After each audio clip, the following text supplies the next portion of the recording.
We're going to go ahead and start with an easy question. Please tell me your first and last name and where and when you were born. Okay. My real name is Chauncey L. Chapman. And what do you go by? I go by Jake. Okay. And that's the second son of the second son. And my mother didn't want to name me Chauncey. And they convinced her that they would call me Junior. And they would call me JR for short. And that went on all the way up to about the third grade. I was always J.R. Chapman. And about the third grade, they said, "What's your name?" And I said, "It's J.R." And they said, "No, you have to have a name." And I didn't want to be Chauncey for self-explained reasons. So I said my name is Jake. And nobody knows where Jake came from. But I've been Jake ever since. In your third grade mind, that was Yeah, the name. Jake. I have no idea where it came from. So. And where and when were you I was born in Council Bluffs, Iowa, May the 26th, 1931, 83 years ago. So you were born during the Great Depression. Right. Can you tell me what it was like growing up over there during the Great Depression? Very poor. My dad was a construction worker, did not work a lot, was off a lot.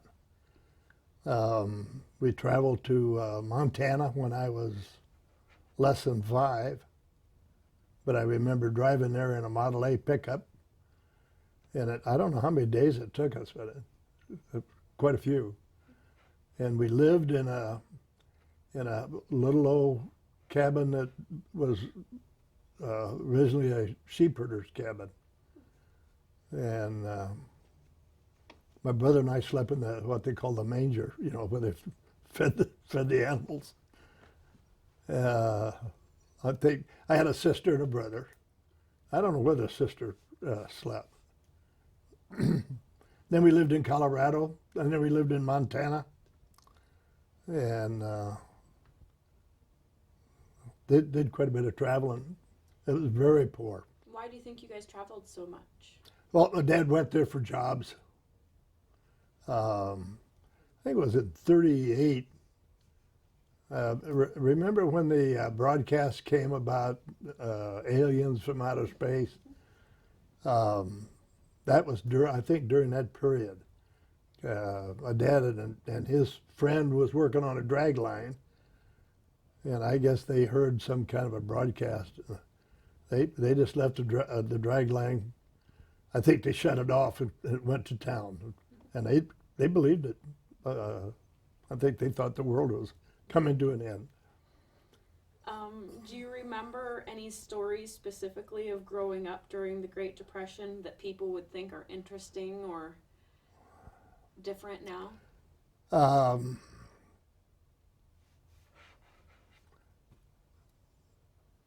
lot of time, most of the time, we never had a car. And then when we did have a car, my grandparents lived in Dunlap, Iowa, and we would go there on the weekend. And Dad would always run out of gas. And I don't know where he'd get gas, because I don't think he had any money in his pocket. I remember two things I would tell you. We had a cookie that sat on the kitchen table, and it sat there for a long, long time, and nobody would ever eat it. They'd say, "Do you want this cookie?" And you did not want to take the last cookie. So the cookie stayed there for weeks. The other thing is, my mom and dad kind of managed an apartment house, and there was each of the renters had one room. Each room had a coal burning stove, wood burning stove. They did have coal. I think we lived in 2 rooms. It would be a kitchen and 1 bedroom. And of course, my parents, my brother, and I, and my sister all slept in the same room. And one of the old renters was Carl. And they had to come down and go through our 2 rooms to get to the basement to get their coal. And they would bring the coal up every night in a bucket. And then they would have their fire. And Carl discovered that somebody was stealing his coal. So he went down and he chalk marked every piece of coal with a number. And I remember my dad loading coal into our stove, and a lot of times it had white chalk marks on it. So I think my dad was stealing the coal. Oh no. Where was that apartment at? It was on 8th Street in Council Bluffs, just down by the tracks. Okay. So it was in Iowa? Yeah, oh yeah. Do you remember, well, was your dad a veteran? No. No? No. I think my dad just missed the draft of World War I. Okay. But his brother would be my uncle. He was a veteran of World War I. And I think he was a message carrier. I think he rode a motorcycle. And he had some pretty good awards. But he died in the early 40s from gas. He was gassed, mustard gas in World War I. I think he passed away maybe in 42. From he had cancer of the throat. Okay. Yeah. Do you remember a point growing up where you said, I want to join the military? Or do you remember how it came to be that you... My brother went to the Merchant Marines in World War II. He was 17. They had to sign for it. He wanted to be a paratrooper, and my dad wouldn't sign. He thought that was too dangerous. So my brother said, well, how about going to the Merchant Marines? And my dad said, well, yeah, that'd be a good deal. Well, come to find out, they were sinking merchant ships about 1 a day coming out of the harbor, coming out of the Gulf of Mexico. But I remember my brother going, and for months we wouldn't know where he was at. You know, very few letters. I could watch my mom and my dad, especially my mom. You could see it in her face. She missed the boy, of course. Yeah. I probably had something to do with it. I joined the Navy Reserves when I was probably 17. That would be probably 1948. Went on my first cruise, they call them. You had to take at least a 2-week cruise every year. 49 was my first trip, and I went to the West Coast on a destroyer. The real reason I joined the Navy Reserves is it paid you some money, and I can't remember now how much it was. But you got to wear a uniform, and you could buy beer in the bars. They'd serve you. And they didn't have the draft anymore, right? After the war, did they stop having the draft? Not at that time. No, they had a draft all the way through the Korean War. Oh, so even in the late 40s, they had the draft. Yeah. Well, even in the 50s. Yeah, 51, 52, I know they had the draft, yeah. So, but I enlisted. Okay. Were you in danger of being drafted? Is that why you enlisted, or did you No, both trips, I took 2 trips in the Navy Reserve, one on a destroyer, one on a heavy cruiser, and both times I was below deck, and I couldn't see anything. I could hear, but I couldn't tell what was going on. And I didn't like that. I wanted to be where I could see what was happening. And I elected to, I asked him if I could be discharged from the Navy, and I was going to join the Marines. And they said, well, if you're that stupid, go ahead. So I did. Well, what was your job in the Navy? The 2 different jobs. I was in the engine room on one cruise, and on the heavy cruiser, I was below deck, and it was somewhat like a computer, and that would have been in 1950, about this time of year, in December. and they would call down numbers from the gun turrets, and you would put the numbers into this machine, and then you read whatever it came out. And I'm sure it had something to do with how much powder to put in the shells, or not in the shells, but bags of increments that would go in behind the shell. So I had 2 different jobs in the Navy Reserve. Yeah. So then you decided you wanted to join the Marines. Mm-hmm. Yes. January of 1951. Okay. And did you have to go back through basic training? Oh yeah. Okay. So tell me a little bit about. Well, we never had basic training, as far as that's concerned, in the Navy. Navy Reserve. You would go on these cruises and you would learn about Navy so kind of like policies and that. But no, I thought I knew everything about the military when I joined the Marines. And I was kind of an old salt because I'd been in the Navy Reserve.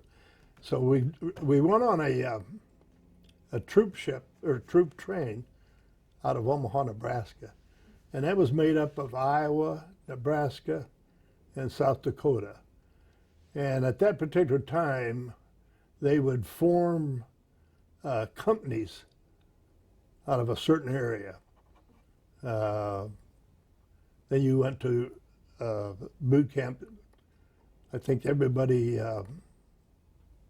let's see, everybody west of the Mississippi went to San Diego. I think everybody east of the Mississippi went to Camp Lejeune in, no, I think it's North Carolina, for the Marine Corps boot camp.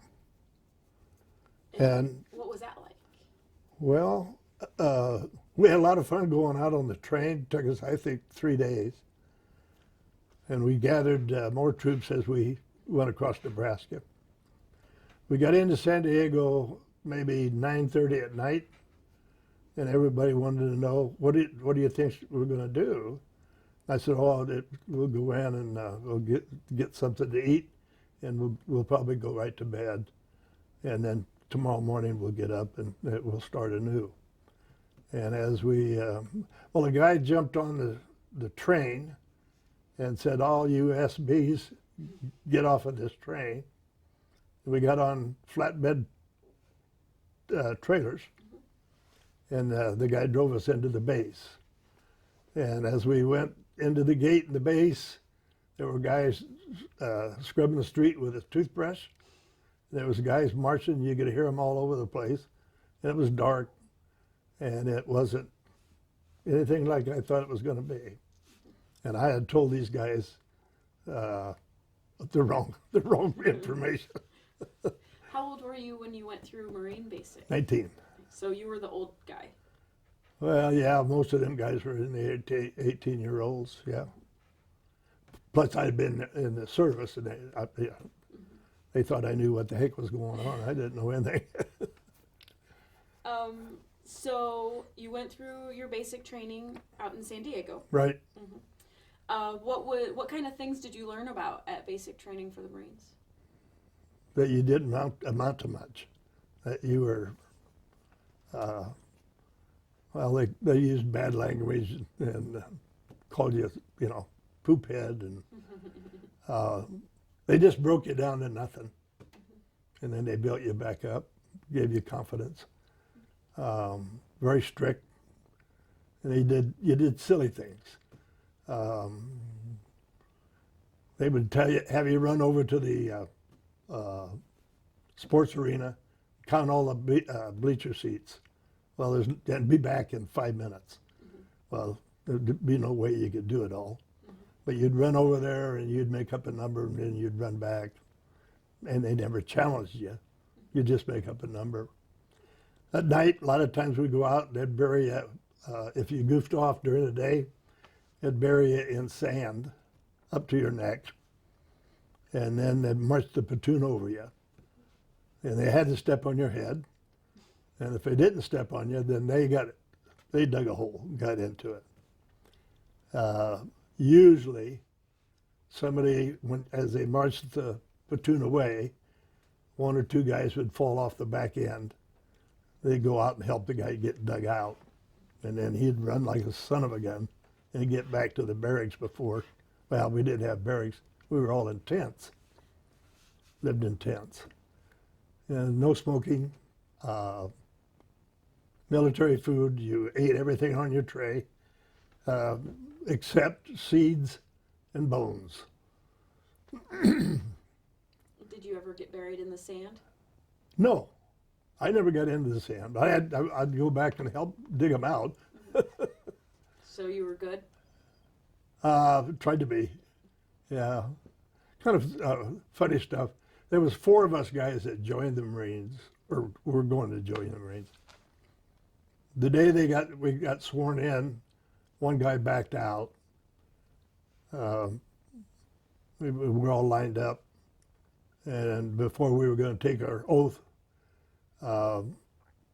the instructor said, there's 2 doors here. One is outdoors. You go out this door here, and it was open. You could hear the birds out there. And he said, you can either go out that door, or you go into this door here. And that led into a big area, like a basketball area. And the one friend I had, he walked out. He walked out the open door, so that laid us down to 3. Then when we got to San Diego, about 3 days went by, and they called. His name was Chevalier, and they called him out, and he had varicose veins real bad. They were big as my thumb, and I don't know how he ever even passed a test in Omaha, Nebraska before we left, but he did pass.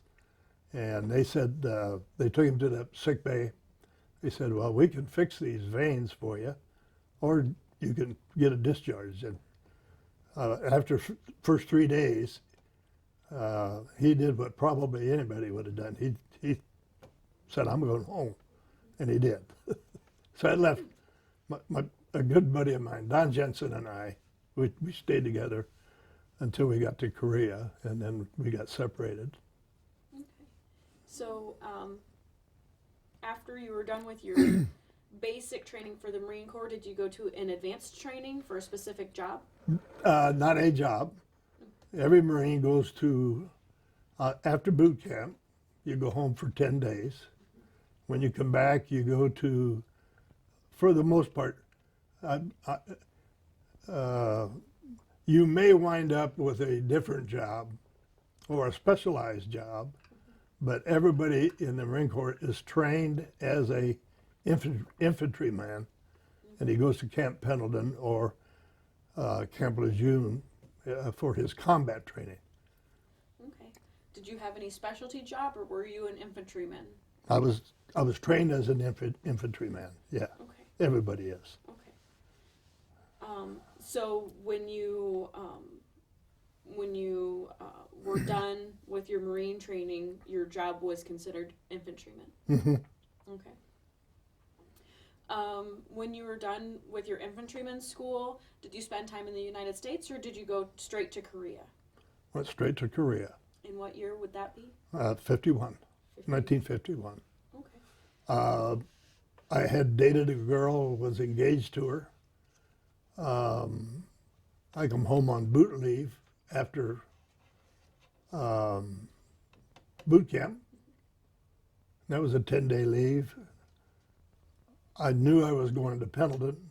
I knew what that meant, that I was going to go to Korea. We talked about marriage, and I said, I don't think I'm going to have time to get married. Because boot camp or combat training, they run you from daylight to dark. And so there would be hardly any time. But when I went back out to Pendleton, there was not, they put you in what they call a casualty company. And what that really is they build a unit to make enough men to make a regiment. So I caught what they call 30 days of mess duty. So I don't think I called home. I think I wrote a letter home that said, you know, I'm going to be here 30 days longer than what I thought. And the next thing I know, my girlfriend said, I'll be out there Saturday in June, 1st of June. So she come out, we got married. How'd that work out for you? Good, Yeah. good, yeah. What was her name? Her name was Norma. Norma. Norma Virginie. And she's gone now. She's been gone about 5 years. But we got married in a First Christian church.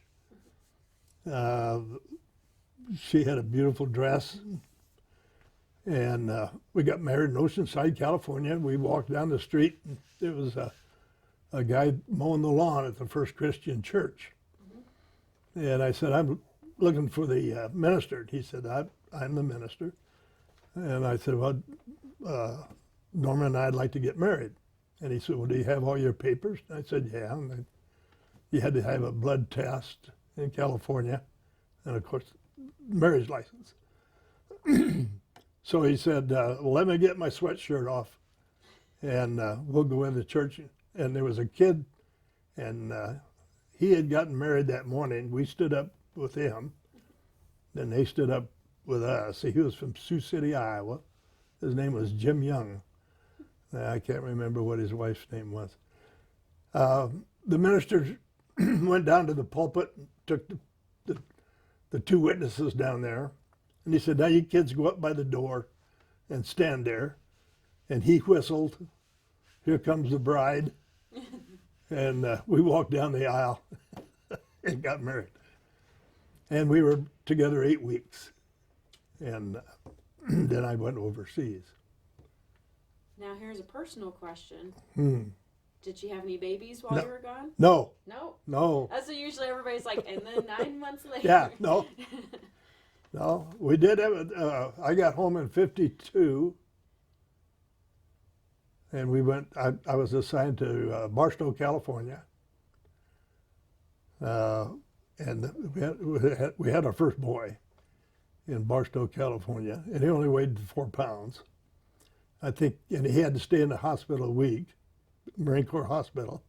And it cost us $7. Wow. Yeah. So let's go back to right after the wedding. So after the wedding, Norma, did she return back to Iowa? No, she stayed with me for 8 weeks. Okay. While I went through combat training. And that was a tough go. Yeah. What do you think she was thinking? Well, we didn't talk much about it. But she would wake me up. She'd say, well, you better sleep fast because you're going to have to get up. I would get up at 3 because I lived off base. And I would hitchhike out to the base. And there was no trouble getting a ride. But you had to walk, I don't know, a couple miles at least into the campsite. And then, of course, the guys got up about 5. But I would usually be there by 5. A lot of times I was a little bit late, but that did not set well. And then what time would you usually be done? Oh, probably 6 I'd get back. It was San Clemente, California. I'd get back there maybe 6:30 at night. And we weren't supposed to cook in the room. We rented a room in a motel.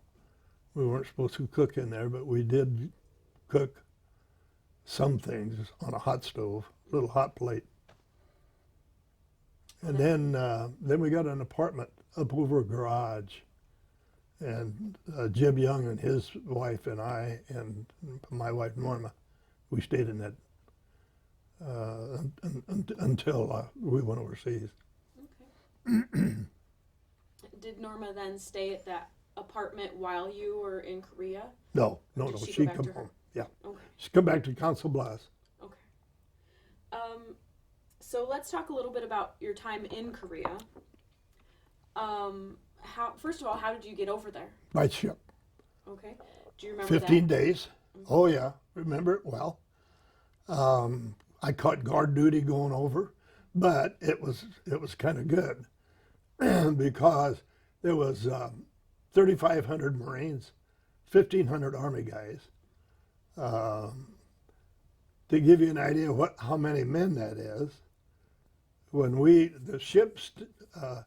got on board ship, the Marines in San Diego, there was already 1,500 Army guys on board, and I think they boarded in Fort Lewis, Washington. We stayed there at least one night, and the next day we were pulled up alongside of a dock, and a big warehouse was and that you could drive down between the warehouse and the ship. The ship, I think, was the Meigs. It was a troop ship. And there was a guy by the name of Chesty Puller who was a general, and they took him out of Korea. He was an avant-garde guy. He was everybody loved him in the Marine Corps because he led his troops without any fear. And he came down this drive between the ship and the warehouse and had the staff of the flags, general flag on the car. And everybody knew he was coming. I think they'd announced it. Well, as he come running down or driving down, he got out of the car, out of the back seat, before it ever stopped. And 5,000 guys went to the starboard side of the ship. I thought it was going to tip over. It just really leaned over. And that's what 5,000 guys can do to a ship if they all run to one side at one time. But it was crowded. You couldn't hardly find a place to sit down. And that's what the guard guys did. They ran them out of the gun turrets, those kinds of things. That's why they have a guard. Okay.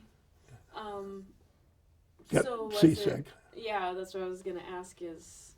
Got seasick all the way. And that's a terrible sickness. And you'd be real hungry. And of course, being on guard, you got to go to the head of the chow line. You didn't have to wait in line. You'd say, okay, I'm going down and I'm going to have a big breakfast. You'd get down and you'd see them puddled eggs, multicolored egg, and the smell would just, be bad. And you'd turn around and go back out. You wasn't able to eat. So once you guys got to Korea, where did you go? We landed at, well, first off, we went to Kobe, Japan. We got Liberty in Kobe that night. I think we got Liberty the next day, and we had to be back on the ship. We left that second night in the dark, and I remember going through a real narrow piece of water, and you could see land on both sides. In fact, you could hear people talking, dogs barking. I remember that very distinctly. And then we went to Busan, which is now pronounced Busan. But the Japanese overcame Korea in about 1910 or 1905, and then they ruled they ruled all of Korea until the war started, until the war ended in the World War II. And then they divided North Korea for the Russians, South Koreans for the United States. Okay. So when you got to Busan, did you stay there, or were you sent off to a different base? They started right away. They needed troops, reserves, to backfill those that were going home and those that had been wounded or killed in action. So they started those probably within a day. And then they would just call your name out. I think I was there for probably 2 more days. We boarded at DC-3, and we had our assignment. My assignment was ammo company, Ordnance Battalion, 1st Ordnance Battalion, 1st Marine Division. So we went up about halfway by airplane. The airplane landed. It probably was Daegu or something like that. Trucks come out on the runway and picked us up, and then they drove us to our assignment. My assignment was an ammunition company, an ammo dump, and of course we were back, out of artillery. Artillery couldn't reach us because we had the big dump of ammo. We shared that dump with an Army outfit and a Marine outfit until March of 1952. Do you remember when you got into country? Was it a culture shock? Oh, yeah. What was it like for an Iowa boy? Well, I remember seeing a train come into Busan, and the Koreans wore a lot of white clothing, and the train was not only full of people, but there was people riding on top of it, hanging on the side of it. It looked like a caterpillar coming down, weaving around. And there was mud huts, thatched roof houses. They were very poor, very destitute. There was nothing modern. Did you ever have an opportunity to go into Seoul? I did. Okay. After I'd served about 11 months there, they had what they called an R&R program.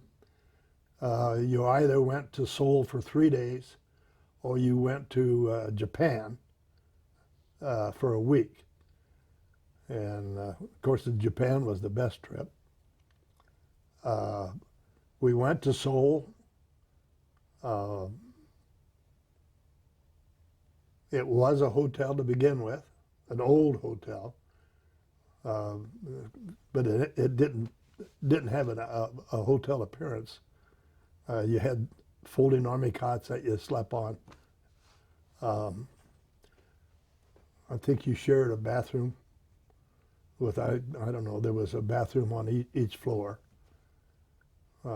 Showers for the first time. Hot water for the very first time. So it was nice. And we had hot food. So that was worthwhile. When you were at the ammo dump, what was your job there? I got there as a private first class, 1 stripe.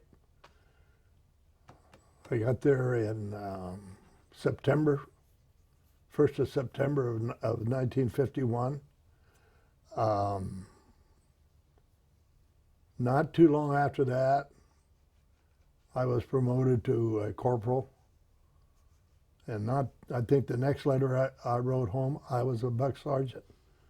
I have no idea or how they picked, but I made sergeant quite quickly. And so I was a squad leader. And for the most part, we would go into the dump with a squad, and we would offload ammunition from trucks coming up from the south. We would also load trucks that were coming in. The 11th Marines is an artillery outfit. For the most part, they come and got their own ammunition. Once in a while, would take some to them.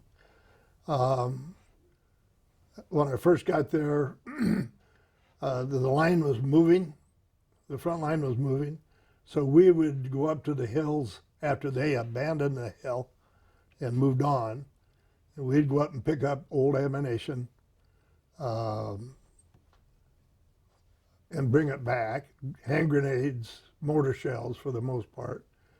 We didn't pick up too much small arms, like M1 ammunition and BAR ammunition, and that kind of, like the old 30 caliber. We didn't pick up much of that. Rockets, picked up rockets and hand grenades. And then what would you do with them? Bring them back, and if they were in bad condition, we'd explode them, set them off. If they were good, we took them back out again. And so I would be in charge of the people loading and unloading the trucks. In addition to going out and picking up the ammunition, after the line stabilized in the late 51s, we didn't do much retrieval of ammunition at all. But we always, at least once a week, maybe every 2 or 3 days, we would go on patrol, and we would go on our flanks of the ammo dump. We'd go out, and then we'd go north or towards the line, and then we'd come back.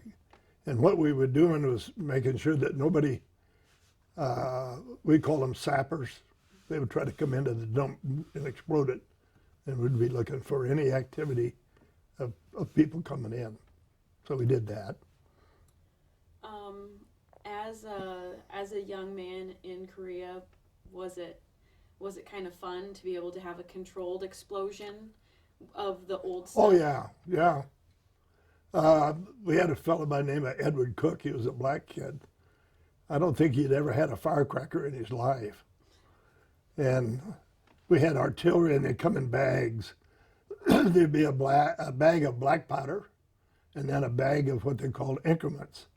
And the increments looked like rabbit food. They were little pellets. And you would put so many pellet bags in behind the big guns, and so many bags of black powder. You'd ignite that black powder, which in turn would ignite the pellets, and the gun would explode. Well,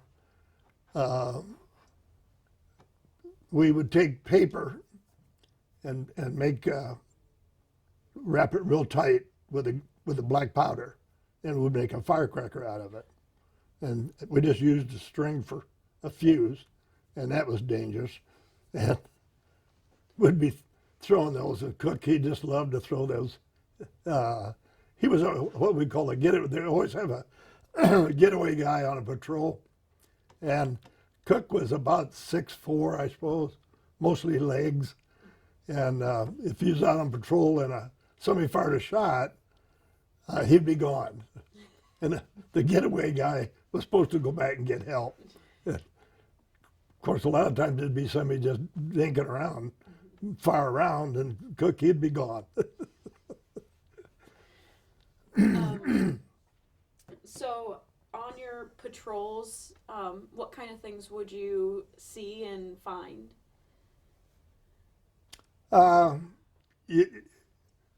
A couple of times we found somebody that shouldn't be there, and it would take them out. You might find, and did find, one time we came up on a family that, I don't know, they must have been evacuated and come back in. And the old Papa-san was cooking on a great big iron, not skillet, but like a kettle. And we didn't know very many Korean words, that especially any good words. We learned the bad ones. But we said, well, we'd rub our tummy and point to his, what appeared to be stew. And so we finally got some. We always carried our mess kits. So we got our mess kits full of the stew. And we said, number one. And he said, bow wow. So I think we had eaten dog. And they still eat dog. And it's a delicacy, very expensive now in Korea. How was it? Yeah, it was good, but hell, anything is good then. It was hot, and it had meat and vegetables in it. It was very good. There you go. So does that pretty much sum up what you did for the year? You did patrols, or how long were you there? 13 months. Okay. Yeah. That was a year. Were you in the same location the whole time, or did No. you, the ammo? We shared the dump from 1st of September to March of '52. Then the Marines loaded up the whole 1st Division, and we moved over to north of Seoul, up by Panmunjom. And the Army guys who were in that area, they come over and assumed our position that we left on the East Coast. We went by truck over to the West Coast, and I guess it was about six months in each area. Did you ever, when you were doing your perimeter checks, did you ever find anyone trying to get into the ammo dump? Mm-hmm. The sappers? Yes, a couple of times, yeah. So why were they trying to get in there? To destroy it Destroy or to it. take things? Yeah. Okay. Why would If you would destroy the ammo dump, it would make the front line troop very hazardous because they would run out of ammunition and artillery shells. And artillery served an awful important position because they would pin them down, hold them down. So you had a pretty important job. Keeping the war going. Yeah, but everybody does. Even the guy that's running a typewriter down in Busan, it takes them all. It's true. So, what were your living conditions like at the ammo dump? Did you have tents or did you make buildings? No, tents. What to call a squad tent. You could put about 14 guys in a tent. We made homemade stoves.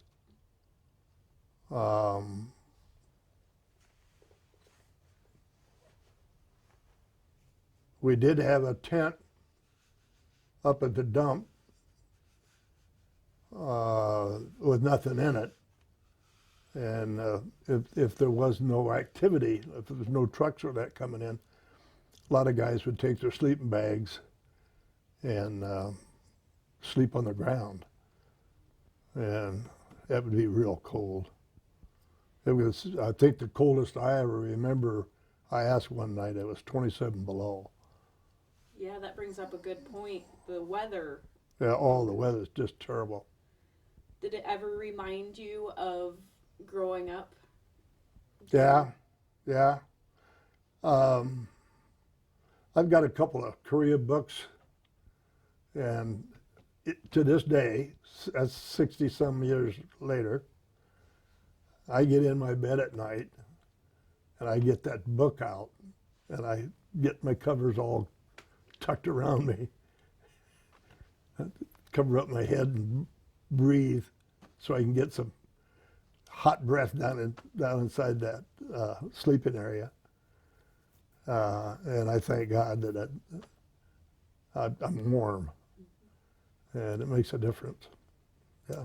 That's a kind And of. when I was a kid, I don't know, I must have been 4 years old, and I had walked 5 miles with my dad in a snowstorm, and they just thought that was, the greatest thing that I'd ever done is walk 5 miles when I was about 4 years old in a snowstorm. So those memories come back a lot.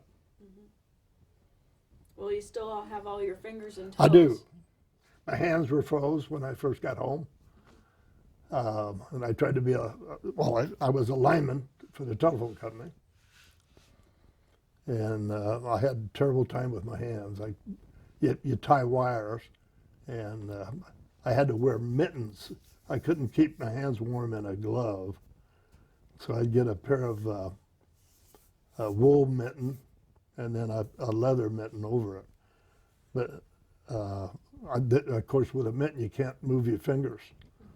And I caught hell because I'd hook that wire, and it wouldn't be a good job according to the foreman. And he said, God dang it, you're going to have to learn how to tie that, or you're going to have to wear gloves. And so I practiced and practiced. I could finally tie in a wire that was kind of an interesting story. When I got home, I was married, of course, and had a baby boy that was born at Barstow, California. I had taken my test for a staff sergeant. I had passed that. And in those days, you could, I think you had 90 days to re-up. And if I would have re-upped, it would have been worth about $900, which was a heck of a lot of money in 1954. But I worked for a construction company. When I got back, they were glad to see me come home, but they didn't have any work.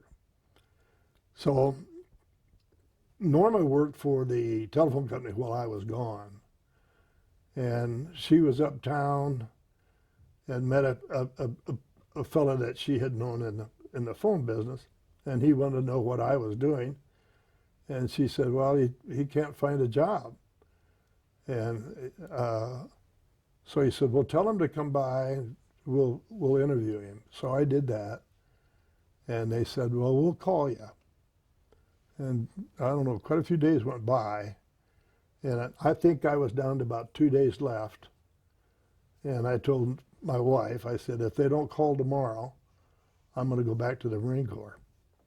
And I didn't mind the Marine Corps. I didn't mind the discipline. In fact, I probably kind of liked it.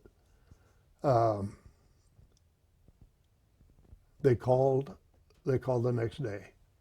And I went to work in Atlantic, Iowa as an unlocated lineman. And the rest of the story is, I advanced pretty well.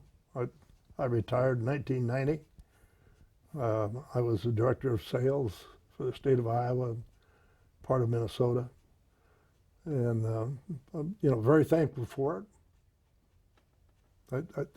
I include that in my blessed speech every night.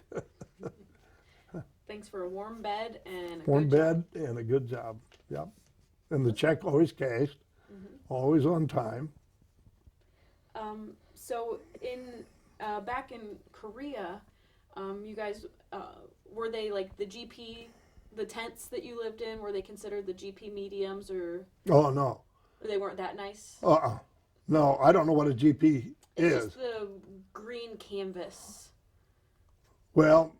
Like what you see on MASH. Yeah, the big long ones. Okay. Yeah. Did you have any flooring at all? Oh, no. Okay. No, but we would make doors. Okay. Out of wood, out of ration boxes. We'd make a door that would fit in there.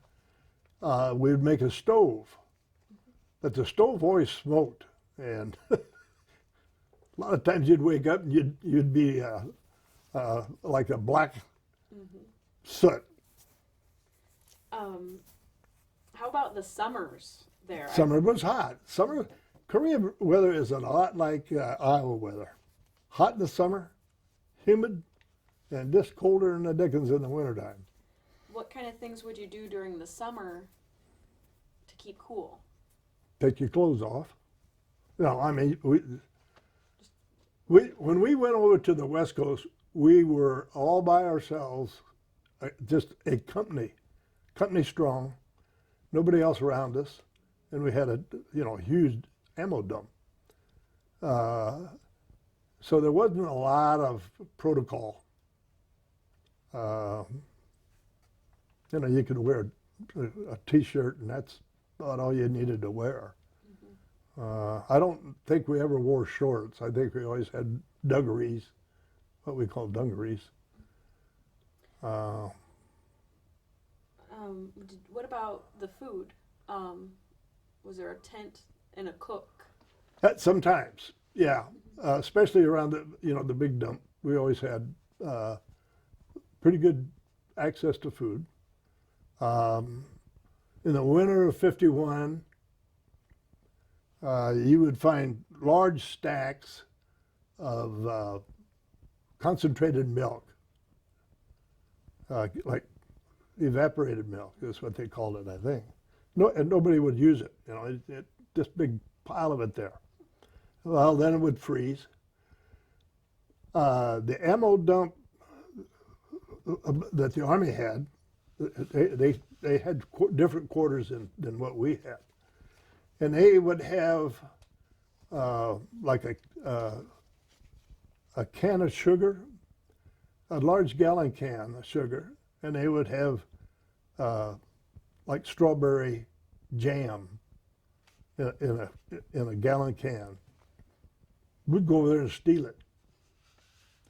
And one night, a guy went out and got a couple of cans of this evaporated milk, brought it in, scooped out as it thawed by the stove. He'd scoop out some of the frozen milk.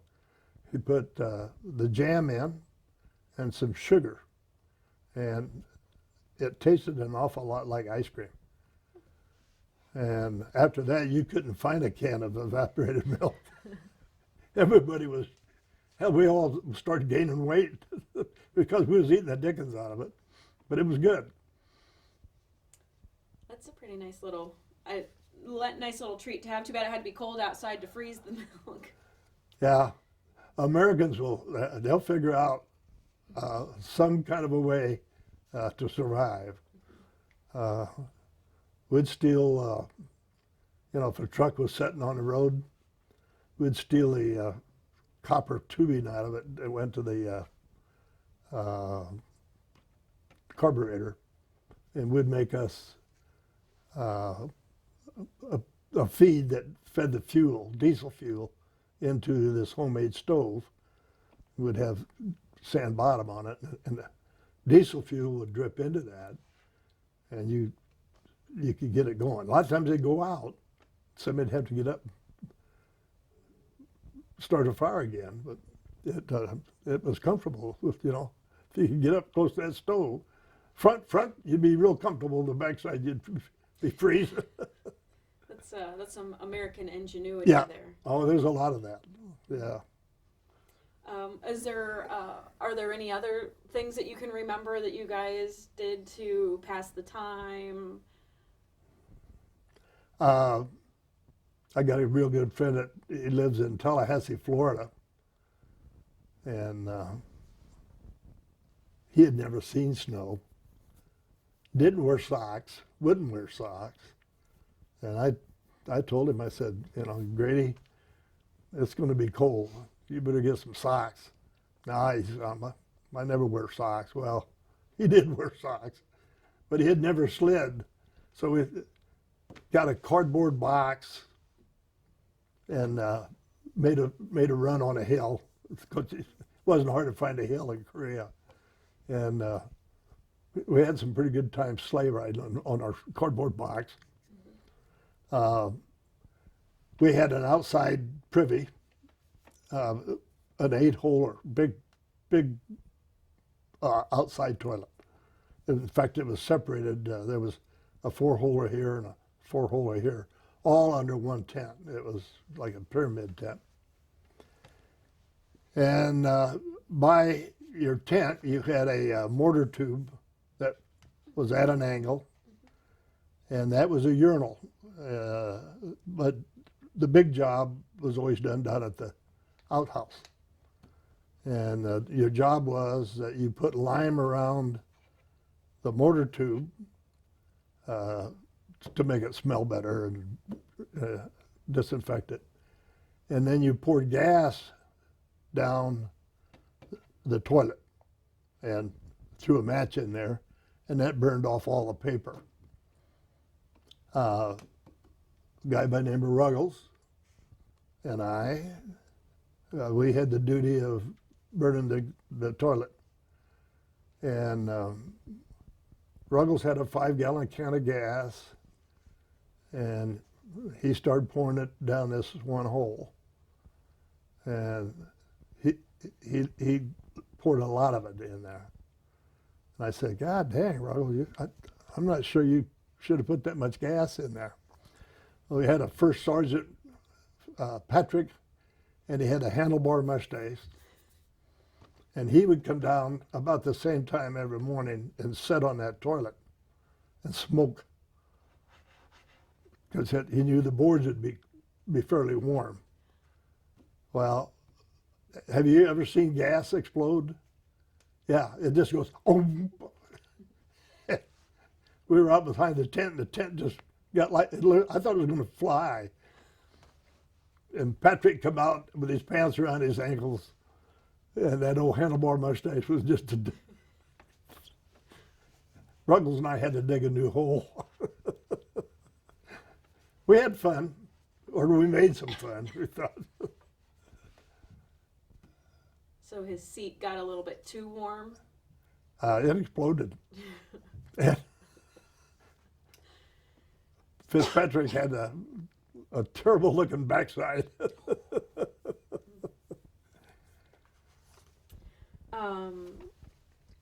So did you ever get mail or care packages? Oh, sure. Yeah, a lot of mail.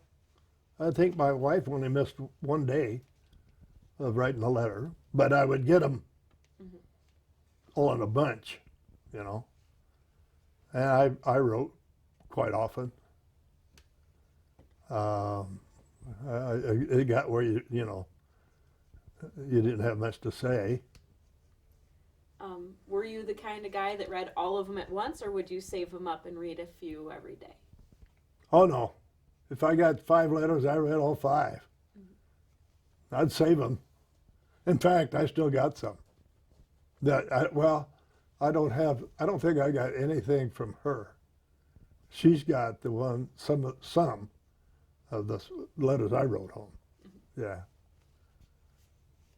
But it was, I think, typhoons. They had a typhoon. What rain just blew like a son of a gun. Like I say, the weather's a lot like Iowa. Actually, Iowa sits pretty close to that 38th parallel. You know, if you come right around. I just come back about a month ago from Korea. Didn't recognize anything. No? Nope, didn't recognize a thing. And that really was probably good, because it was just like going to a new country. Do you ever still keep in contact with Jim Young that you shared the apartment with? No, I have one. When I come home, Norma's brother-in-law was a major in the Marine Corps, which, you know, that's like talking to God. And we used to go down. He was stationed at Camp Pendleton. We'd go down to Camp Pendleton, and I'd come back to base out in Barstow and brag, well, I was down at Major Forrick's house and he cooked me pancakes. You know, I kind of got off subject there, but what'd you ask me? If you keep in contact with any of your friends from Grady. I had another one, Mike Brennan, and he's now passed away.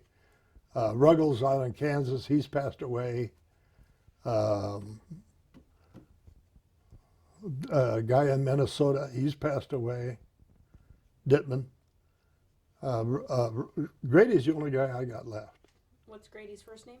That's his first name, Grady. Okay. Grady Phelps. Okay. Loves to fish down in Florida. I go down there quite a bit, fish with him. Yeah. That's good. So are you now that you look back, are you happy with that's how you chose to serve? Yes. Yeah, very much so. Yeah. Um, you know, uh, uh, the Marines gave me courage, or it brought courage out. You know, I I I love the Corps. Come close to going back, and you don't ever know what your life would be like now. Uh, yeah, I'm very thankful. A lot of blessings. So I don't have any complaints. Uh, I'm kind of an optimist. I usually see the glass about half full. Um, Raised in 4 children, 2 boys, 2 girls, 10 grandkids. I think 21 great grandkids. So wow. that part of it is all worked out pretty well. Is there anything else that, because we're kind of wrapping up, I think we're Good. running out of stuff to talk about. Yeah. But is there anything that I didn't ask that you wanted to talk about? No, there's a couple of things that are in my mind that I have, it's kind of hard to think about it, but I don't think about it much anymore.